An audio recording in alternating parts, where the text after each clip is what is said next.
이사야서 56장 약간 깁니다. 9절 56장 9절에서 57장 13절까지의 말씀을 같이 읽도록 하겠습니다.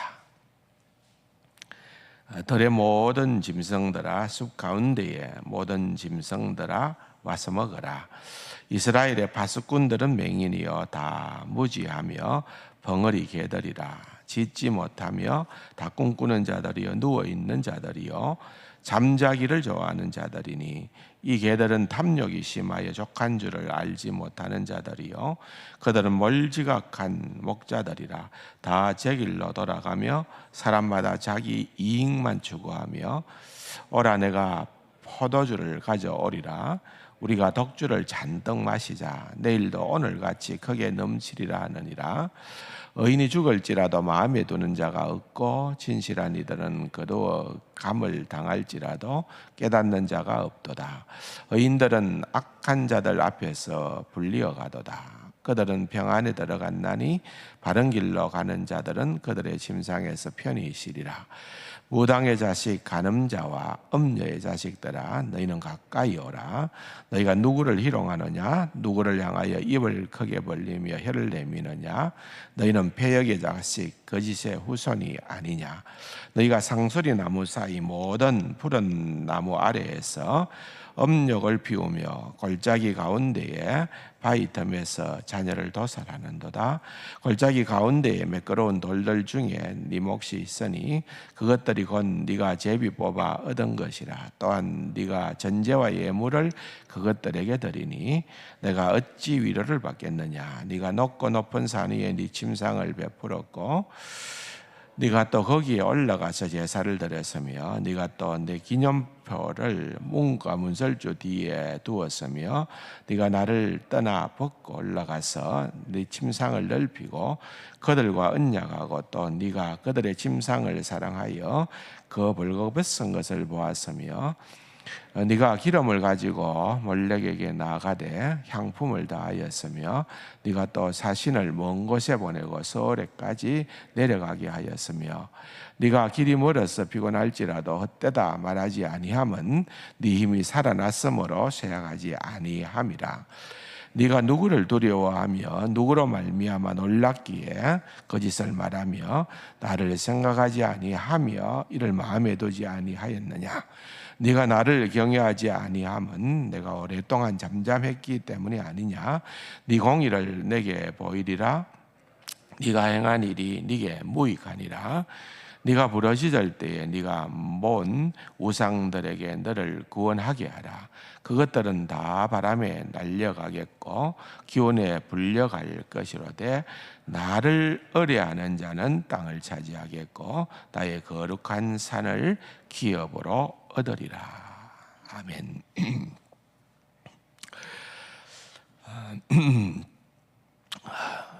어제 본문은 그래도 주님의 위로의 말씀을 우리가 좀 볼 수가 있습니다. 그러나 이제 34장 이후로는 사실은 하나님께서 오히려 심판의 메시지보다는 이스라엘 백성들을 구원하시는 그러한 위로의 메시지를 중심으로 해서 또한 이사야 선지자를 통하여 말씀을 주고 있었습니다만은 오늘 우리가 읽어본 이 두 장에 걸쳐서 나오는 이 말씀들은 또다시금 하나님의 심판의 메시지가 강렬히 여러분들이 읽는 가운데에서 느낌이 있었을 거예요. 아, 세다. 엄청 강하다라는 느낌이 들 만큼 하나님의 그 강한 심판의 메시지가 고스란히 담겨 있는 그런 말씀을 우리가 접하게 되어집니다. 이제 오늘 본문의 말씀이 좀 길기는 하지만은 내용은 아주 쉽습니다. 간단합니다. 9절에 보면은 들의 모든 짐승들아 또 숲 가운데의 모든 짐승들아 와서 먹어라. 이것은 좀 비유적인 표현이기는 합니다만은 이스라엘 주변에 있는 다른 이방 나라들 힘센 그런 나라들을 향하여서 주시는 말씀이죠. 이스라엘 백성들을 너희들은 이제 하나님께서 그들 손에 맡겼다는 거예요. 그렇기 때문에 그들이 와서 마음껏 이스라엘 백성들을 유린하고 하나님의 심판의 도구로 그렇게 사용되어진다라고 하는 것을 보게 됩니다. 이유가 뭘까요? 그 다음 절에서 보면은 이스라엘의 파수꾼들은 맹인이요. 지금 이제 지도자들을 언급하는 거죠. 파수꾼이라는 것은 보지 못하는 자들이다. 마땅히 봐야 바른 길로 인도할 터인데 그러지를 못하는 자들일 뿐만 아니라 짓지 못하는 개들이다. 개는 경고를, 뭔가 위험 사인이 있을 때에 경고를 해야 되는데 그런 경고를 하지 못하는, 짓지 못하는 벙어리 개에 불과하다는 것입니다. 그런 정도가 아니라 오히려 11절에 보면은 탐욕이 이글거린다는 거죠. 자기의 유익을 쫓아서 뭐든지 하는 그러한 자들이라는 거예요. 그러면서도 그것이 잘못된 것을 깨닫지 못하는 것. 12절에 보면은 포도주를 가져오리라 우리가 독주를 잔뜩 마시자 내일도 오늘같이 크게 넘치리라. 이것은 바로 이스라엘의 지도자들, 또 영적인 지도자들, 그들의 타락한 그러한 실태들을, 그래서 하나님께서 왜 이스라엘 백성들을 향하여 이방을 들어 심판할 수밖에 없는가를 확연히 보여주는 그런 말씀이라고 볼 수 있는 것입니다. 57장에 보면은 그런 가운데에서도 하나님은 의인을 보호하십니다. 의인이 죽을지라도 마음에 두는 자가 없고 진실한 이들이 거두어 감을 당할지라도 깨닫는 자가 없다. 사실은 의인들이 하나님의 보호하시는 방법이 우리가 생각하는 것하고는 좀 다를 때가 있다는 거예요. 하나님께서 하나님 곁으로 데려가시는 거예요. 그래서 죽음이 오히려 보호하는 그러한 방도가 되어진다는 것입니다. 의인들은 악한 자들 앞에서 불리어가도다. 그러나 그것이 실패가 아니고 그것이 정말 아픔이나 슬픔이 아니라 2절에 보니까 그들은 평안에 들어갔다. 평안에 들어갔다. 이 평안은 살롬이잖아요. 하나님께서 주시는 그 진정한 평안을 의미하는 말씀입니다. 제가 어제 삼성병원 응급중환자실에 가서 이제 잠시 동안 누워있는 우리 전진홍 집사님을 보고 왔습니다. 우리 장 집사님도 이제 같이 들어갔는데 얼마나 슬프겠습니까? 어느 날 갑자기 차에서 심정지가 오게 됐고 또 병원으로 들어갔는데 골든 타이밍이 지나간 거 알고 보니까, 그래서 회복될 거라고 봤는데 회복이 안 되는 거예요. 사실상은 이제 뭐 인간적인 방법으로, 의학적인 방법으로는 소망이 없는, 그야말로 이제는 식물인간이 되어져 버리고만. 전 집사님이 72년생이니까 뭐 나이가 그렇게 많지 않잖아요. 아이들도 2자녀가 있는데 어떻게 해야 좋을지 그렇게 지금 뭐 엄마랑 굉장히 힘든 가운데 있는데, 들어가서 아무리 불러도 대답할 수가 있습니까? 반응을 할 수 있습니까? 그러나 간절하게 하나님 앞에 기도를 하고 그렇게 뭐 제한된 시간이니까 나올 수밖에 없었어요. 그런데 그런 슬픔 가운데에서도 우리 장 집사님이 남편을 보면서 참 당신 얼굴이 평안하다,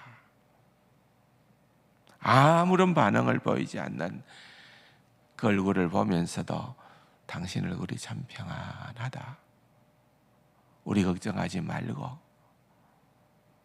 하나님과 함께 기쁨을 누리고 우리는 다 잘 살게요 하고 그렇게 다짐을 하는 모습을 보면서 가슴이 뭉클했습니다.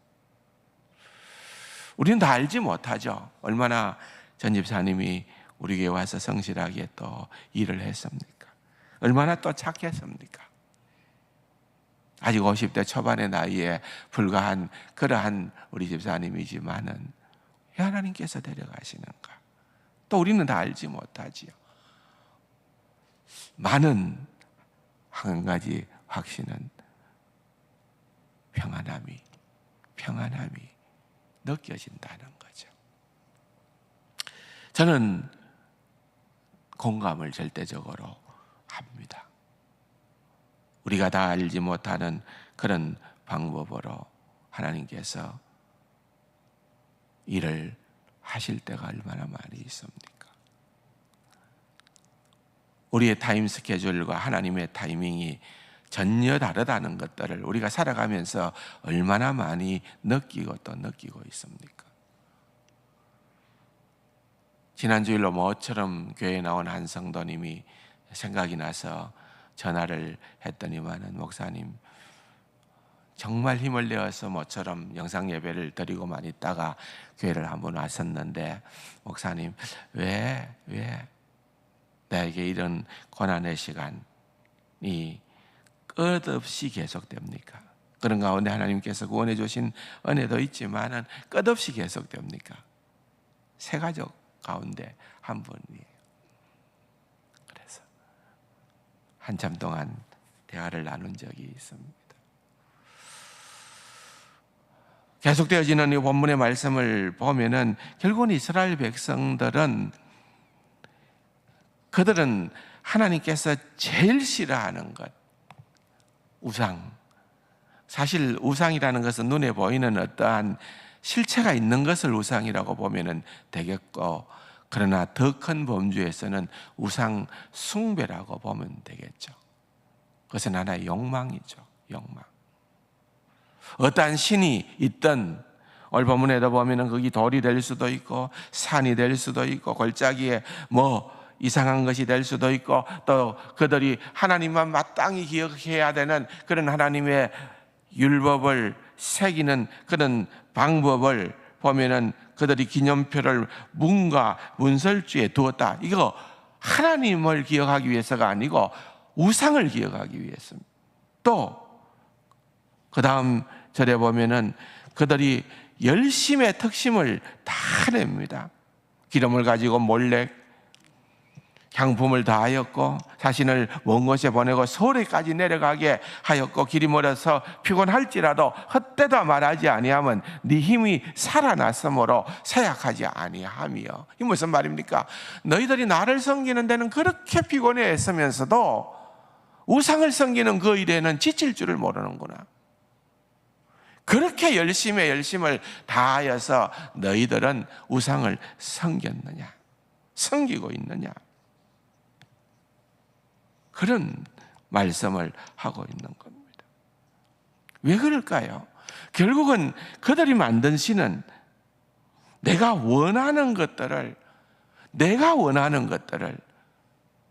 다 덜어주는, 내가 원하는 것들을 내가 가질 수만 있다면 나는 행복하다. 나는 내게 필요한 신은 하나님이 아니라 그런 신이다.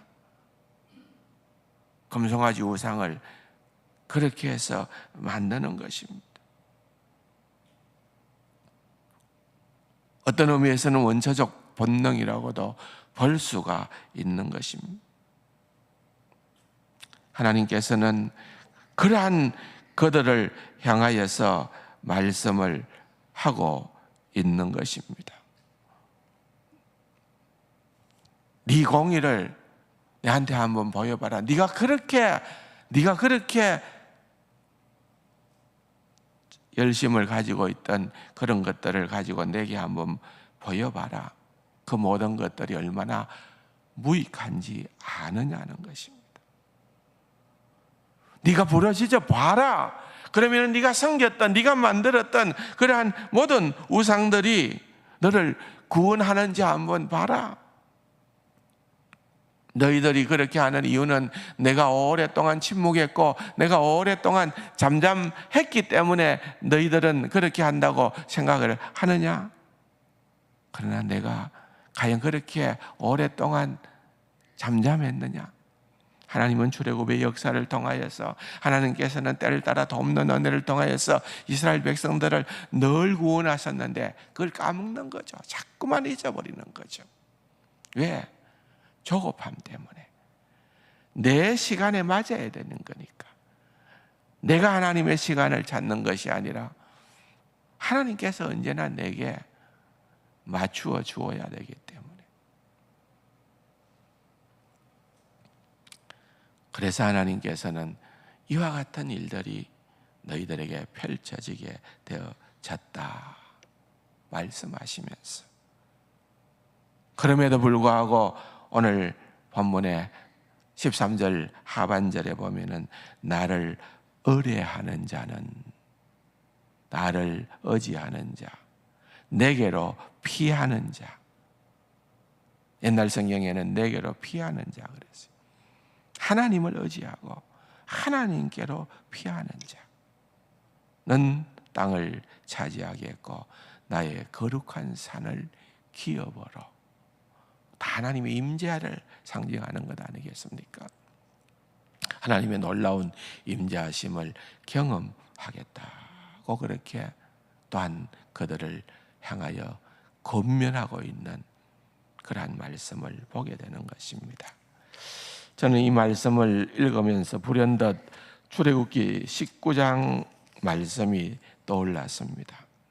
4절에 보면은 내가 애굽 사람에게 어떻게 행하였음과 내가 어떻게 독수리 날개로 너희를 업어 내게로 인도하였음을 너희가 보았느냐?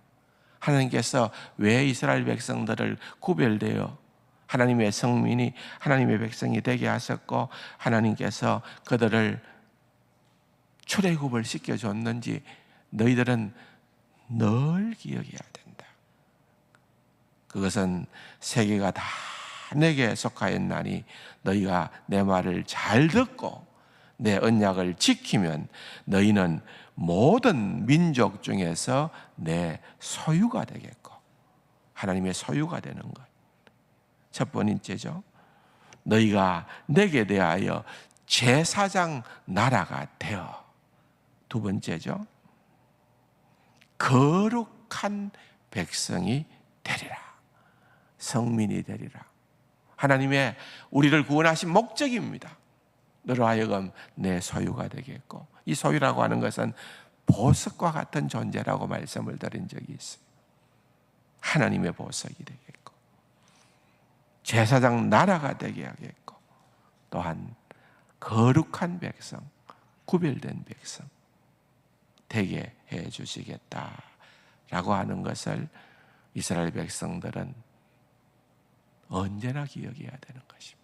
오늘 영적인 이스라엘 백성 된 저와 여러분도 이 말씀을 가슴판에 새기고 하나님이 가장 싫어하는 것, 하나님 외에 다른 신을 섬기는 것, 내 욕망의 신을 섬기는 것, 내 욕망을 위하여 하나님을 이용하는 것. 오늘 본문에 보면은 네가 계속 반복하는 것은 우리 중심이 아니라는 것을 깨달아야 된다는 거죠. 이 말씀을 가지고 기도의 자리로 나아가고 또 지금도 하나님의 긍휼이 필요한 자들을 위하여 기도하는 귀하고 복된 우리 세상 가족들이 되기를 주님의 이름으로 축원합니다. 말씀 생각하시면서 기도하겠습니다.